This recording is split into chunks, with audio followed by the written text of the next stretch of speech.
نسیم و شبنم۔ نسیم کہتے ہیں صبح کی نرم ہوا جس کے باغ میں چلنے سے کلیاں کھلتی ہیں۔ شبنم کہتے ہیں اوس کو۔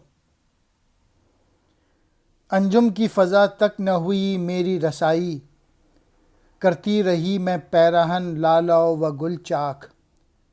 انجم کہتے ہیں نجم کی جمع ستارے، رسائی کہتے ہیں پہنچ کو۔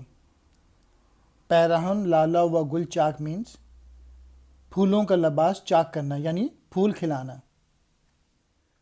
نسیم کہہ رہی ہے کہ میں گلاب اور لالے کے لباس کو چاک کرتی ہوں، لیکن ستاروں کی فضا تک پہنچنا مجھے نصیب نہیں ہوا۔ مجبور ہوئی جاتی ہوں میں ترک وطن پر، بے ذوق ہے بلبل کی نوائے طربناک۔ ترک وطن کہتے ہیں وطن چھوڑنا۔ بے ذوق بے لطف، نوائے طربناک مینس وہ نغمہ جن کو سن کر دل خوش نہ ہو، یعنی چمن کو چھوڑ دینا چاہتی ہوں۔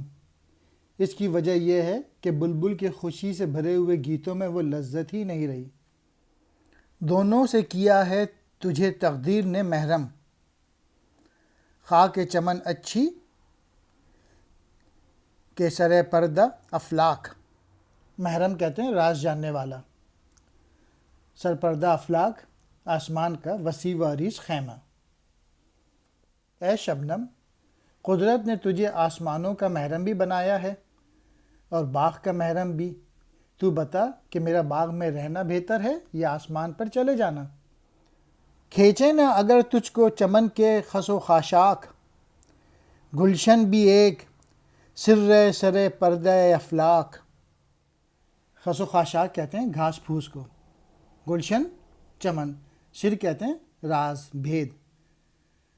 شبنم کہہ رہی ہے اگر چمن کی گھاس پھوس اور کوڑا کرکٹ تجھے اپنی طرف نہ کھینچے تو یقین کر کہ باغ بھی آسمان کے پردوں میں سے ایک پردہ ہے۔